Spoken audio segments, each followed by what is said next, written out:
Olá, pessoal, boa tarde. Meu nome é Mariane Coimbra da Silva. Estou aqui para apresentar o trabalho desenvolvido em parceria com a professora doutora Mirela Castro Santos Camargos e com a professora doutora Carla Cristina Jacomin. Nosso trabalho chama Atenção à Saúde da Pessoa Idosa Frágil, uma análise do perfil de usuários atendidos em um centro de referência em atenção à saúde do idoso de Belo Horizonte, Minas Gerais.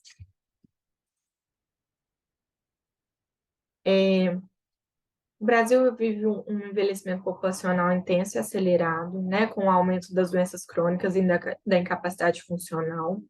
E com uma população idosa, SUS dependente, né, 80% da população SUS dependente. Então, isso demonstra uma necessidade de cuidado integral de longo prazo e repercute nas demandas por saúde e seguridade social. No estado de Minas Gerais, a Secretaria de Saúde, ela instituiu em 2008 a Rede Integral à Atenção à Saúde do Idoso, tendo como eixo orientador o programa Mais Vida, que é um programa que tem como objetivo melhorar a assistência às pessoas idosas por meio de ações que incluem a descentralização da assistência, a organização da rede e a capacitação dos profissionais para atenção a esse público, né? Um dos pontos de atenção dessa rede é o Centro de Referência de Atenção Secundária Especializado, denominado Centro Mais Vida, que oferta atendimento especializado, como avaliação multidimensional e realização de exames para idosos frágeis ou em risco de fragilização, né? Então, como que funciona? O centro de saúde, ele encaminha os idosos frágeis ou em risco de fragilização para o Centro Mais Vida para uma avaliação, né? E para reconhecer os diversos estados clínicos funcionais da população, o serviço aqui de Belo Horizonte desenvolveu uma classificação própria para facilitar o reconhecimento do idoso de risco, né? Chamado Índice de Vulnerabilidade Clínico Funcional, IVCF-20. Essa ferramenta, ela avalia os principais preditores de declínio funcional do idoso, como idade, autopercepção da saúde, atividade de vida diária, cognição, humor e comportamento, mobilidade, comunicação e presença de comorbidades múltiplas.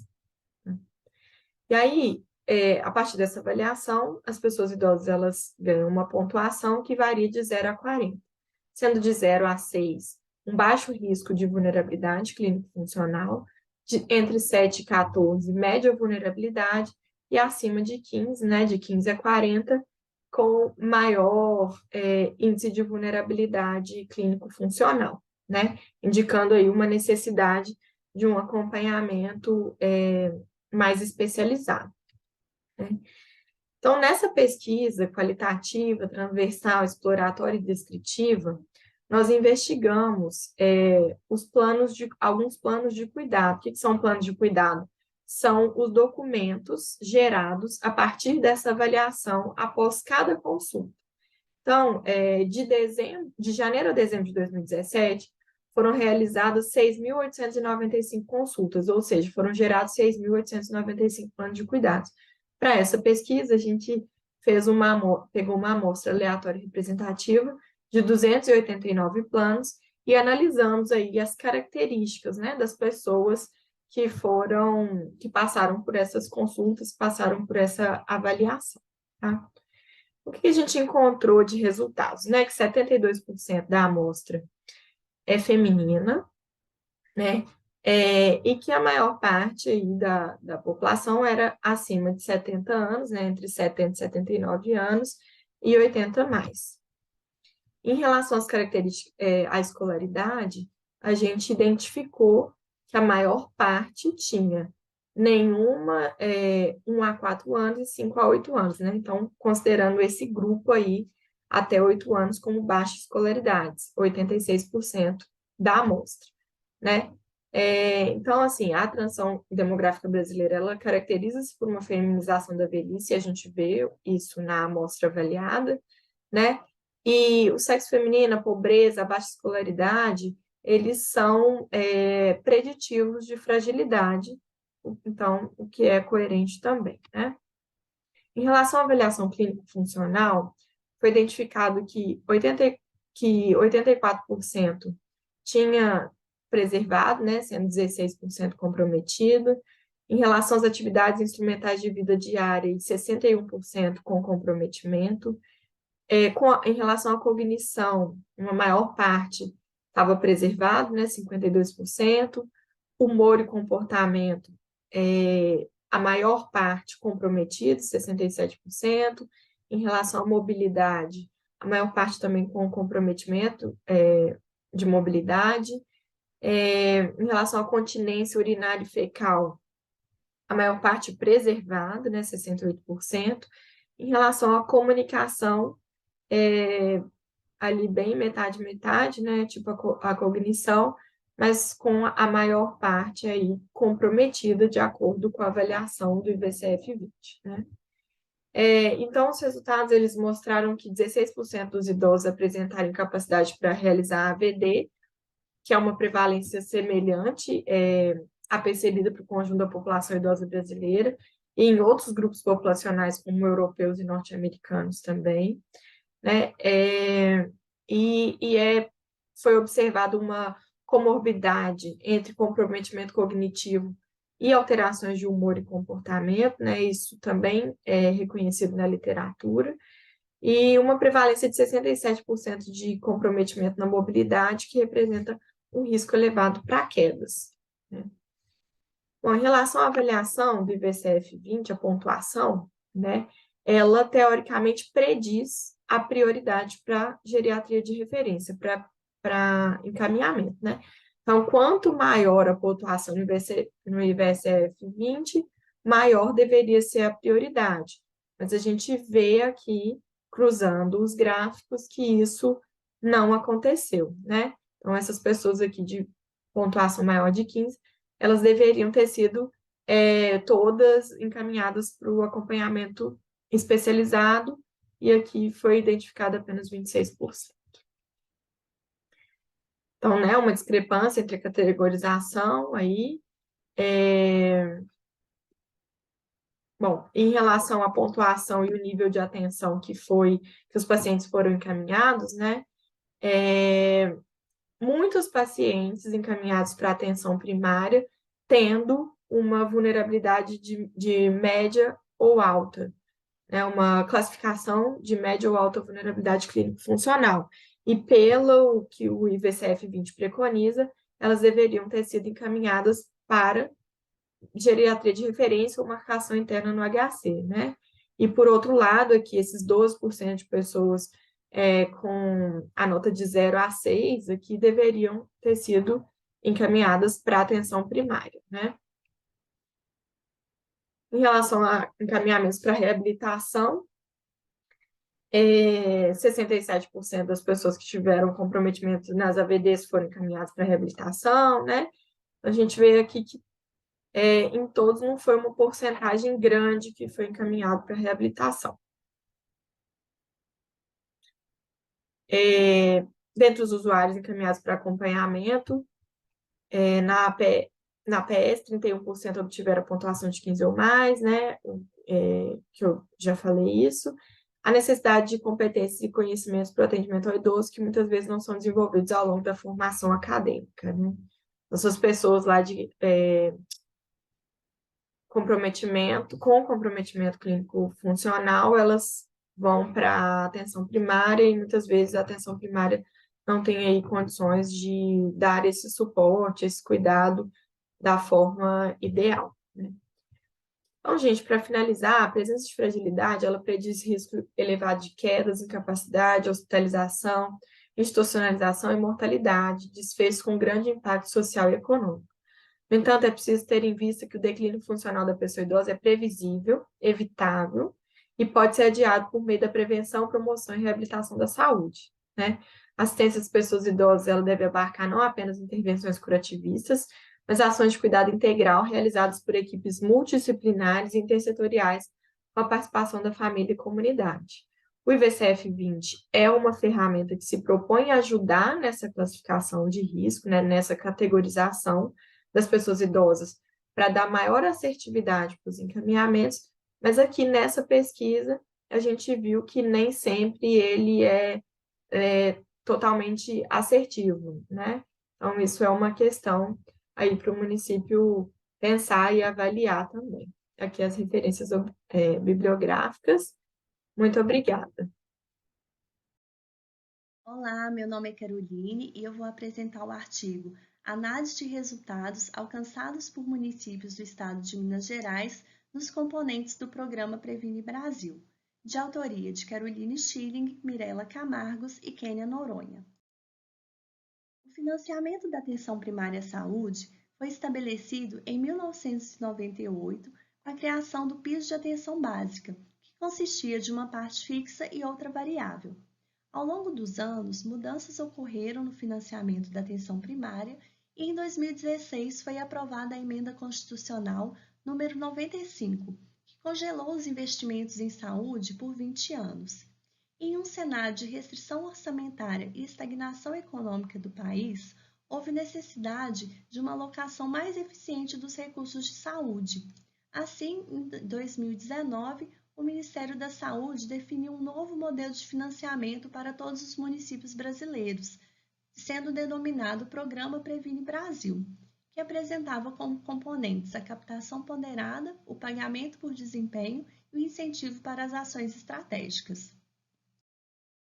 O objetivo desse artigo é analisar os resultados alcançados pelos municípios do estado de Minas Gerais quanto ao cadastro da população, aos indicadores de saúde e a adesão a ações e programas estratégicos, antes e após a instituição do Programa Previne Brasil. Como referencial teórico, verificou-se que o Programa Previne Brasil foi instituído em novembro de 2019, com início de implantação previsto para o ano de 2020. Porém, devido à pandemia causada pela Covid-19, esse início foi postergado e, ao longo dos anos, houveram mudanças nesses componentes, assim como em regras do programa. Anteriormente ao programa Previne Brasil, então o financiamento consistia do PAB fixo, que era um recurso fixo repassado para os municípios conforme a população estimada pelo IBGE, consistia também do PAB variável, que era um recurso variável repassado para os municípios conforme adesão a programas, unidades e equipes, e adicionalmente ao PAB havia o PMAC-AB, que era uma forma de pagamento por desempenho que avaliava qualitativamente o acesso e a qualidade da atenção primária, possibilitando então investimentos em estruturas das unidades como um recurso adicional. E com o programa Previne Brasil, então temos o componente da captação ponderada, que é um financiamento conforme população cadastrada em equipes, aplicando-se pesos conforme perfil demográfico e vulnerabilidade social da população, assim como a classificação geográfica do município. Outro componente é o pagamento por desempenho, que considera o resultado alcançado pelos municípios em um conjunto de indicadores. E o terceiro componente é o incentivo para ações estratégicas, que, semelhante ao PAB variável, é um recurso variável conforme a adesão dos municípios a programas, unidades e equipes. Como metodologia, trata-se de estudo transversal descritivo, de abordagem quantitativa, realizada a partir de dados secundários obtidos do portal eGestor AB e do IBGE, e realizado para os 853 municípios de Minas Gerais, com análise desagregada entre as 14 macro-regiões de saúde do estado. O período de análise compreendeu os anos de 2018 a 2021, tendo sido analisados os dados do terceiro quadrimestre de cada ano e sendo considerados o período de 2018 e 2019 como anterior ao programa e 2021 como posterior a essa instituição. Esse trabalho é parte da dissertação de mestrado profissional em Gestão de Serviços de Saúde da Universidade Federal de Minas Gerais, intitulada Programa Previne Brasil, Análise da mudança do modelo de financiamento federal da atenção primária à saúde em municípios do estado de Minas Gerais. Como resultados, verificou-se que para a captação ponderada houve um aumento contínuo da população cadastrada em equipes ao longo dos anos em relação à população estimada pelo IBGE, e isso é verificado para todas as macro-regiões de saúde do estado. A figura desse slide, ela mostra o percentual de cobertura dos municípios com relação à população cadastrada em equipes. Então, em vermelho e amarelo, nós temos as faixas mais baixas de cobertura, inferior a 70%, e em verde e azul as faixas mais altas. Então, observa-se que de 2018 a 2021 houve uma redução do percentual de municípios com cobertura inferior a 70% de população cadastrada e um aumento nas faixas superiores a 70%, que estão em verde e azul, em todas as macro-regiões de saúde do estado. E a captação ponderada, quando ela substitui o repasse per capita do PAB fixo, isso mostra um condicionante de cadastro ao financiamento da atenção primária. Verificou-se que o cadastramento e atualização cadastral das famílias e indivíduos é atribuição da atenção primária, porém, quando se vincula um pagamento ao cadastro, municípios que tenham dificuldade nesse cadastramento podem ter prejuízos financeiros. E que, apesar de poucos municípios de Minas Gerais não alcançarem o potencial de população cadastrada no terceiro quadrimestre de 2021, a perda financeira para esses municípios pode comprometer a assistência à saúde prestada à população. O componente de pagamento por desempenho.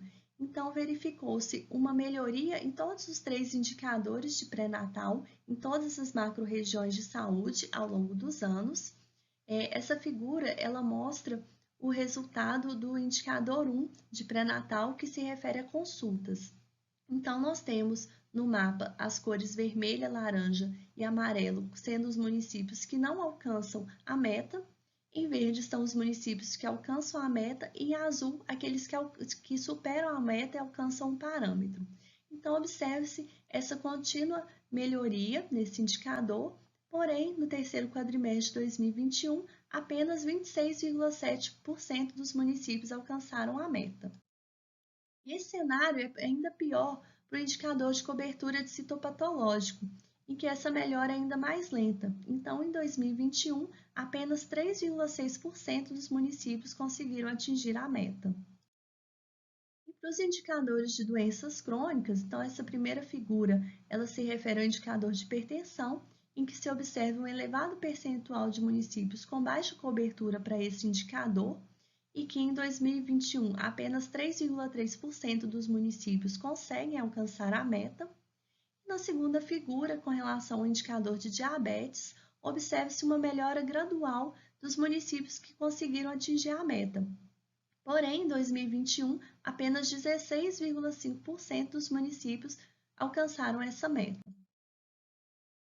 Então, verificou-se que, apesar da ampliação do prazo para os municípios se adequarem ao cumprimento dos indicadores, ainda no último quadrimestre de 2021, nenhum município do estado conseguiu atingir a meta para o conjunto dos 6 indicadores, o que pode refletir problemas de registro, falta de insumos, as regras do programa Previne Brasil e a pandemia causada pela Covid-19.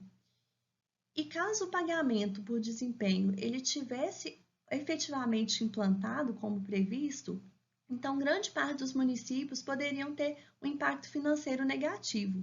E essa perda de financiamento, ela pode reduzir a capacidade de atendimento, trazendo uma dificuldade ainda maior no alcance das metas dos indicadores.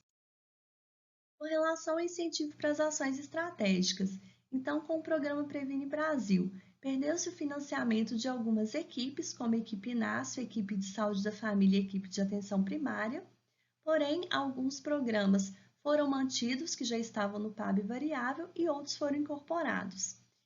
A perda do financiamento para a equipe de saúde da família e a equipe de atenção primária é, de certa forma, compensada pelo componente de captação ponderada e de pagamento por desempenho, o que não acontece para as equipes NASF. Como conclusão, verifica-se que em um cenário de estagnação econômica, a mudança do modelo de financiamento causa inseguranças e desafios à gestão municipal. O programa Previne Brasil ainda está em fase de implantação pelo Ministério da Saúde, vem apresentando mudanças que foram qualificando o programa segundo os princípios do SUS, porém ainda tem alguns pontos que requerem atenção. Trata-se do primeiro estudo que faz a caracterização dos resultados de indicadores dos 3 componentes do programa, desagregando a análise por macro-regiões de saúde de Minas Gerais, podendo subsidiar novas pesquisas acerca do modelo de financiamento. Essas foram as referências utilizadas e obrigada. Olá a todas e a todos. O título do nosso trabalho é o State DABC da colangiopancreatografia retrógrada endoscópica terapêutica, ou CPRE terapêutica, da linha de pesquisa política, planejamento e avaliação em saúde. Meu nome é Flávia Colares e os coautores deste trabalho são meus orientadores, doutora Mônica Viegas Andrade, doutora Kênia Valéria de Souza Noronha, doutora André Soares Santos. A CPRE é uma técnica endoscópica avançada, aplicada nas obstruções das vias biliares, notadamente no tratamento e diagnóstico das coledofolitíases e nas obstruções causadas por tumores malignos e benignos. Ela foi incorporada ao SUS unicamente em sua modalidade diagnóstica em 2008, com valor de repasse atual de pouco mais de R$90, e somente em 2021 ela foi incorporada como modalidade terapêutica com valor de repasse pouco acima de R$2.000. Esse valor de repasse da CPRE terapêutica deve ser capaz de remunerar até 2 diárias de internação e custos associados, assim como todos os custos relacionados ao procedimento, como honorários médicos, equipe paramédica envolvida, órteses, próteses, materiais especiais e insumos utilizados durante o procedimento. Até 2021, com essa incorporação da CPRE terapêutica, o SUS permitia a aplicação para tratamento da CPRE, entretanto, com uma remuneração limitada aos R$90. Então, esse valor aí, ele servia para remunerar ambas as modalidades. E é sabido que a CPRE terapêutica ela tem um custo relevantemente maior, principalmente relacionado aos materiais especiais, órteses e próteses aplicadas nessa modalidade terapêutica. Então, a gente entendeu aí, é importante avaliar e estimar o custo da CPRE terapêutica em 2 hospitais públicos brasileiros, através do método chamado Time Driven Activity Based Costing, ou CSTEI baseado em atividades e tempo.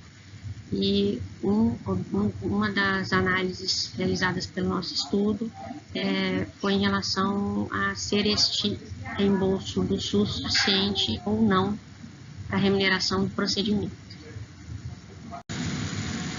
Contextualizando aqui rapidamente, os custos em saúde vêm sendo e são cada vez mais uma preocupação para todos os sistemas de saúde em todo o mundo. Isso traz aí a importância e a relevância das análises de custo em saúde, e para uma análise de custo adequada e acurada, os sistemas de custeio eles devem ser colocados aí em papel central. Quanto melhor o sistema de custeio aplicado, uma melhor análise de custos nós teremos, e o método TDABC traz a promessa de um custeio mais acurado, mais adaptado às variações e à complexidade dos sistemas de saúde. O TDABC também vem sendo muito trazido como o fator custo aí das iniciativas baseadas em valor, né, e valor em saúde entendido aí como resultados centrados no paciente, resultados de relevância para o paciente, sobre o custo necessário para atingi-los. O nosso estudo é uma análise de custo parcial. Ele foi realizado no contexto de 2 hospitais públicos da cidade de Belo Horizonte. Ele foi aprovado pelos comitês de ética e pesquisa de ambos os hospitais e foi realizado em consonância com a resolução número 466 de 2012 do CNS. A coleta e análise de dados se deu com base nos prontuários médicos, sistemas de custos hospitalares e sistemas informacionais dos hospitais. O método TDABC foi aplicado conforme a sistemática de 8 etapas citada em literatura especializada. A nossa amostra total atingiu 308 CPREs terapêuticas, sendo 147 no Hospital A e 161 no Hospital B. Foi possível construir um mapa de processos único para ambos os hospitais. O custo estimado nesse estudo foi de R$ 4.788,82, uma duração de procedimento, essa duração é entendida como admissão em bloco cirúrgico até o momento da alta em bloco cirúrgico, de 236 minutos. No Hospital A, tivemos um custo em 9% superior em relação ao Hospital B, com tempo igualmente maior, de 36,8% mais elevado em relação ao Hospital B. Em relação à composição dos custos, como esperado, mão de obra e órteses, próteses e materiais especiais, que são as OPMS, responderam por grande parte do total procedimento. A composição dos custos para o hospital, ela foi diversa e neste estudo, infelizmente, não permitiu maiores inferências, dada a terceirização, a forma diversa do Hospital B de remunerar a CPRE terapêutica. A diferença de custo entre os hospitais pode ser explicada por diversos fatores, entre os mais relevantes. O Hospital A é um hospital de ensino, então espera-se tempo maior de procedimento, e também a partir da análise do uso, padrão de uso de OPME, ao que tudo indica, o Hospital A realizou procedimentos, o maior número de procedimentos voltados a neoplasias malignas. Então, o Hospital A aparentemente tem um perfil de pacientes mais graves em relação ao Hospital B. Em relação aos dos estudos, são poucos os estudos que investigaram o custo da CPRE, ao que tudo indica, aplicando o TDABC, o nosso é o primeiro. O estudo de Weinsteinberg, ele utiliza uma metodologia similar em alguns pontos, e nosso estudo teve um custo final próximo, 8% acima do de Weinsteinberg em colaboradores. No cenário nacional, o Conitec, ele apresentou o Conitec um valor bem maior, porém ele aplicou uma metodologia totalmente diversa, aplicada no nosso estudo, incluindo cesta fixa de OPME para todos os pacientes, que tira um pouquinho aí a acurácia do método. O reembolso do Plan-7, feito através de médias históricas de uso de OPME, também ficou bastante próximo aí ao valor encontrado no nosso estudo. Em relação ao reembolso SUS, nosso custo estimado aí ficou cerca de R$ 2.500 superior, então, validando aí os valores encontrados nessa estimativa de custo, cada procedimento realizado, nós teríamos aí no mínimo R$ 2.500 de prejuízo aos hospitais, e relembrando que esse estudo foi feito antes da incorporação da CPRE terapêutica. Então, o prejuízo ele seria aí superior a R$ 4.000 para cada procedimento realizado.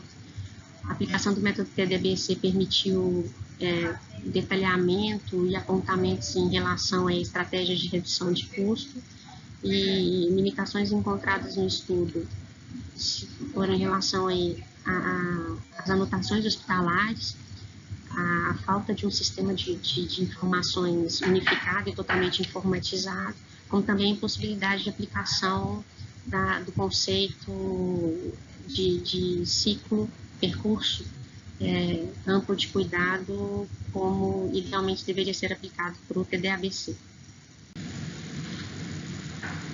Então, concluindo, acho que a grande lição do estudo aí é sobre a importância mesmo das análises de custos em saúde. Em saúde, a gente tem pouca cultura de valorizar a questão do custo, e isso é imprescindível para a subsistência do sistema.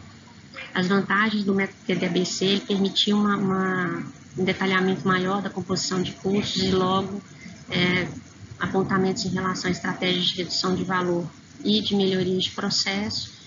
E nosso estudo traz aí muitas oportunidades de pesquisas futuras, principalmente em relação à aplicação do conceito amplo de percurso assistencial, como a aplicação do TDABC para custeio para outros procedimentos, para outras condições de saúde, ou mesmo para a CPRE terapêutica ou diagnóstica em outros cenários diversos dos nossos. São as nossas referências. Estamos aí em nome de toda a equipe. Muito obrigada e um ótimo evento a todos. Obrigada. Olá a todas e a todos. O título do nosso trabalho é Custeio baseado em atividades e tempo na internação hospitalar do paciente vítima de acidente vascular cerebral. Meu nome é Flávia Colares, mestrando em Gestão de Serviços de Saúde, e os coautores desse trabalho são meus orientadores, doutora Mônica Viegas Andrade, doutora Kênia Valéria de Souza Noronha e doutora André Soares Santos. O AVC é uma patologia bastante impactante para os sistemas de saúde. É a segunda maior causa de incapacidade e morte no Brasil. Responde por 10% do total de óbitos, mais de 32% das mortes por causas vasculares, como é causa de 40% das aposentadorias precoces. Por ser uma patologia que exige atendimento de urgência, a sua apresentação de urgência e em nível hospitalar, as análises de custo voltadas ao custo hospitalar associado ao AVC são de extrema relevância. Por esse motivo, nosso estudo teve, então, como objetivo aplicar o método TD-AVC, o custeio baseado em atividades em tempo, para estimar o custo da internação do paciente vítima de AVC em um hospital público brasileiro. O novo cenário econômico traz aí grandes desafios para todos nós e uma exigência cada vez maior de práticas mais avançadas e mais acuradas de contabilidade gerencial. As estimativas de custo, elas dependem fortemente do método de custeio, ou melhor, um método de custeio mais adaptado ao seu objeto de custo, melhor se espera o resultado da análise de custo, consequentemente, da prática gerencial. E o método de custeio TD-AVC, ele traz a promessa de ser mais adaptado às particularidades e complexidades do sistema de saúde, permitindo uma análise muito mais acurada e detalhada da composição de custos, com possibilidade de desenho de melhorias de processo, eliminação de desperdício e de estratégias voltadas à contenção de custos. Nosso estudo ele é uma análise de custo parcial, foi realizado no contexto de um hospital público localizado na cidade de Belo Horizonte. O Comitê de Ética e Pesquisa aprovou nosso trabalho, que foi realizado em consonância com a Resolução 466 de 2012 do CNS. A coleta e a análise de dados foram feitas tendo por base as análises de prontuários médicos, anotações das equipes paramédicas e informações fornecidas pelos centros de custos hospitalares e outros sistemas informacionais hospitalares. A aplicação do método TD-AVC se deu segundo a metodologia de 8 etapas sugerida em literatura especializada.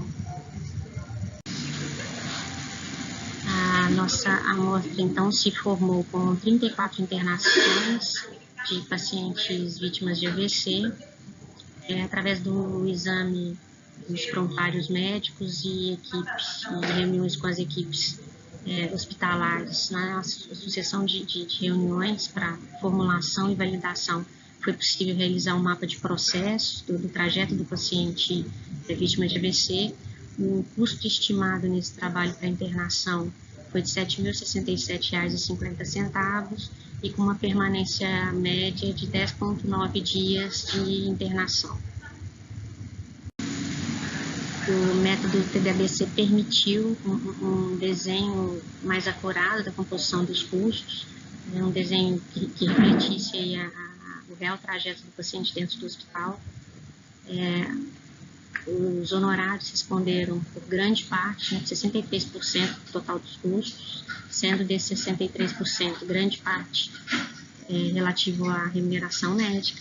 Em relação ao tempo de permanência do setor hospitalar, chamou a atenção grande período, o grande número de dias que esses pacientes permaneceram no setor de emergência, tendo alguns deles sequer passado pelos setores de internação, ou seja, foram admitidos, permaneceram e receberam alta do próprio setor de emergência.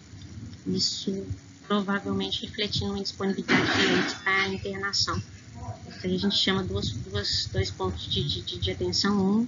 Da inadequação desses pacientes permanecerem no setor de emergência e causando aí uma superlotação do setor de emergência, não permitindo atendimento a novos entrantes. Comparando a nossa estimativa, que aplicou o método TDABC com outros estudos, esses outros estudos não aplicaram o TDABC, utilizaram metodologias diversas. Em relação ao estudo de Christensen e colaboradores, que foi o pioneiro aqui no nosso país, nós chegamos a uma estimativa 15% menor. Em relação ao estudo de Safanelli e colaboradores, nosso custo ficou bem inferior, chegou a cerca de 35% do valor encontrado por Safanelli. Entretanto, esse estudo inclui uma amostra igualmente pequena, porém com pacientes com perfil bem mais graves, né, pacientes com quadros clínicos bem mais graves do que o nosso. O estudo de Lima e colaboradores, que é mais recente, ele aplicou os valores de remuneração do Sistema Único de Saúde, chegando aí a um valor de R$ 1.200 no total da internação, bastante aquém do encontrado nesse estudo. Isso aponta aí para uma provável insuficiência nos valores de repasse do SUS para pagamento dessas internações. Chamou atenção no nosso estudo da variabilidade dos percursos assistenciais possíveis dentro do hospital. Então, mesmo uma amostra pequena de pacientes internados com a mesma patologia, eles percorreram e tiveram assistências diversas após a admissão, e ressaltando aí as vantagens, né, do método TDABC, ele permitia uma análise mais acurada da composição dos custos, com a possibilidade de apontamentos para melhorias de processo, também para medidas para estratégias de contenção de custos, e os desafios para a implementação do método. Na nossa vivência, a maior delas foi em relação à obtenção de dados, dado aí que os sistemas hospitalares eles não se encontram, principalmente aí, né, no nosso contexto estudado. Os prontuários não se encontravam totalmente informatizados e problemas em relação às anotações médicas, algumas faltantes, algumas ilegíveis, e isso também atrapalhando, né, a aplicação do percurso de valor sugerido em literatura para o TDABC. Mas, a despeito das dificuldades, foi possível a aplicação do método com um aprendizado muito grande em relação à visão de trajeto assistencial real do paciente. Passando já a nossa conclusão, a gente deixa, né, a relevância das análises de custo em saúde em geral e em particular em relação ao AVC, pelo número de doentes, pela sua incidência que aumenta a cada ano, pelo seu impacto socioeconômico. As vantagens do TDABC, ele não é um método perfeito, mas ele traz uma visibilidade do processo da formação de custos muito grande, muito detalhada. Então, nós entendemos e achamos nessa experiência que ele é uma ferramenta, uma possível ferramenta a ser usada na gestão para facilitar e para ajudar os gestores de saúde nos seus processos de tomada de decisão, e como oportunidade de pesquisas futuras a aplicação do TDABC, considerando o percurso assistencial ampliado, como sugerido por Kaplan e Porter, e também como aplicação do método para outras patologias e procedimentos em saúde. Aqui finalizamos, eu deixo aqui meu muito obrigado, em meu nome e em nome de toda a equipe, desejar um excelente seminário a todos, e aqui as nossas referências bibliográficas.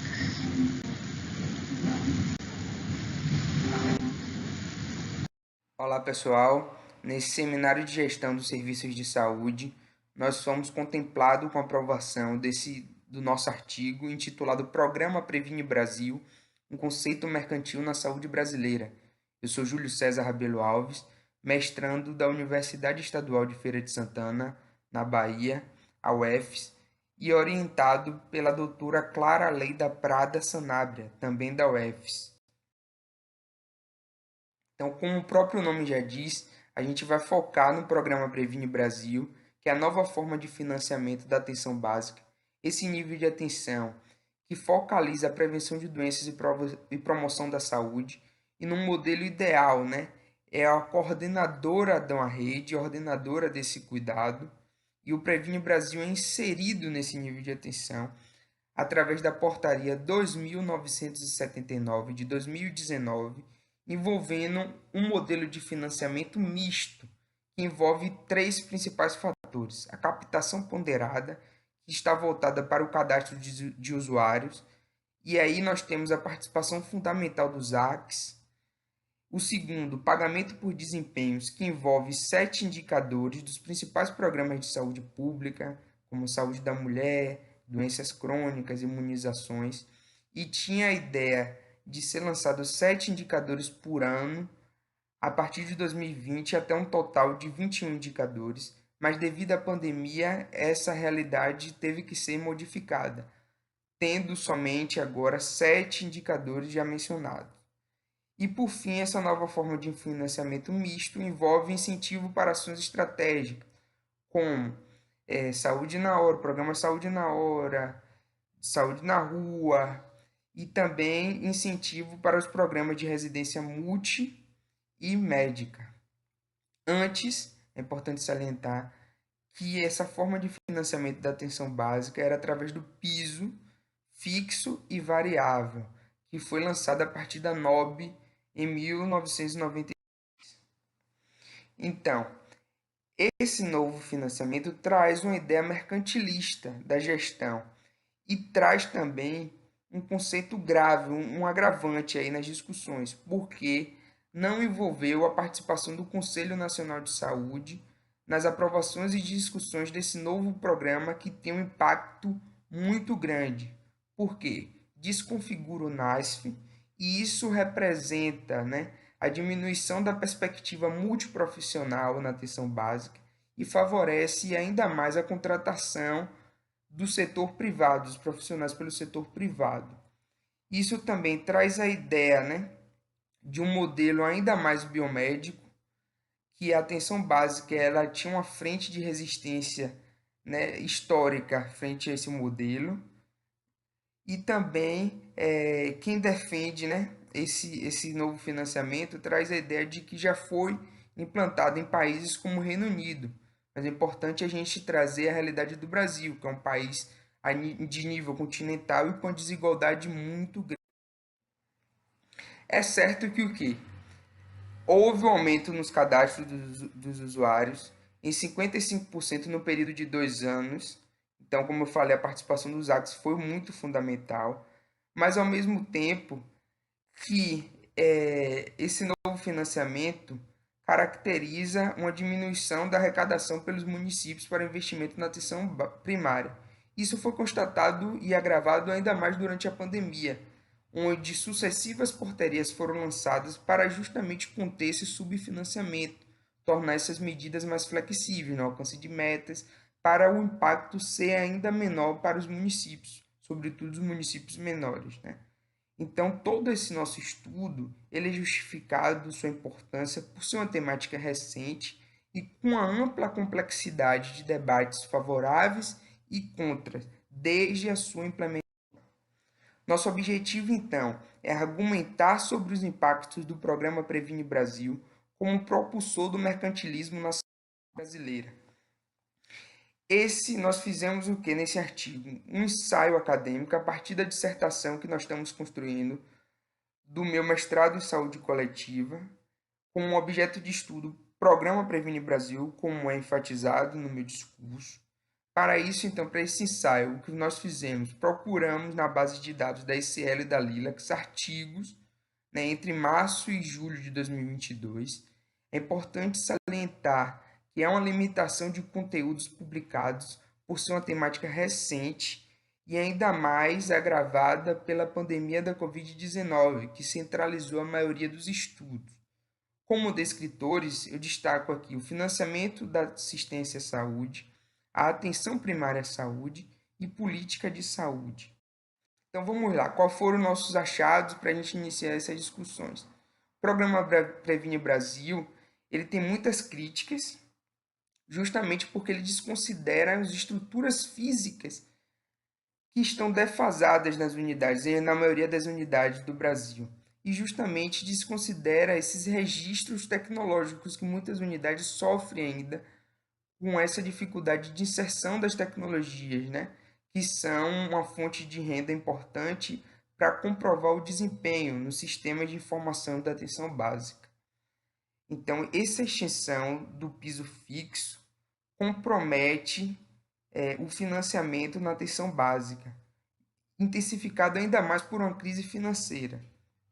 Então, põe em risco justamente essa qualidade no serviço e traz uma ideia produtiva aos profissionais, né? É a sobreposição da quantidade sobre a qualidade, infelizmente.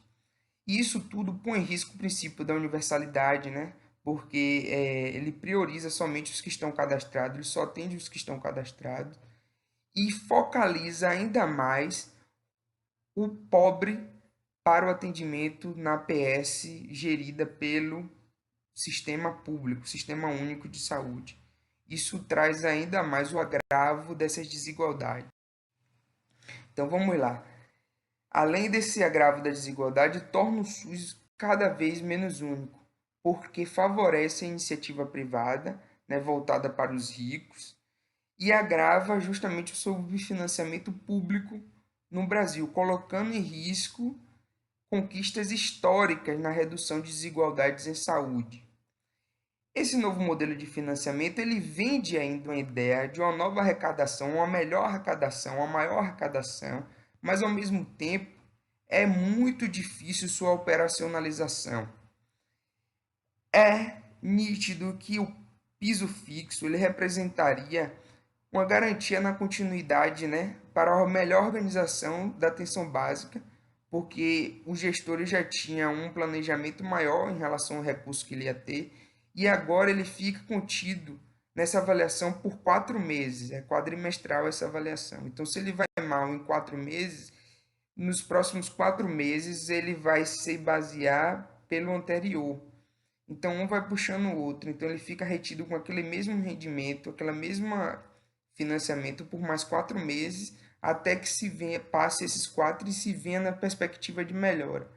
Isso tudo, reforço, amplia as desigualdades sociais e põe em risco justamente essas conquistas do Brasil e aumenta ainda mais, né, essas vulnerabilidades. E a gente quer um modelo justamente que enfrente todas essas dificuldades históricas, de modo geral, do SUS, principalmente voltada para a atenção primária, que tem que ser um modelo de porta de entrada e resolutivo de maneira focal.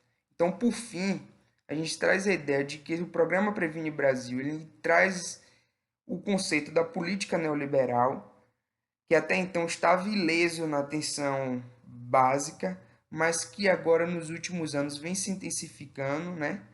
E consequentemente amplia as desigualdades socioeconômicas e traz o estigma do SUS para os pobres.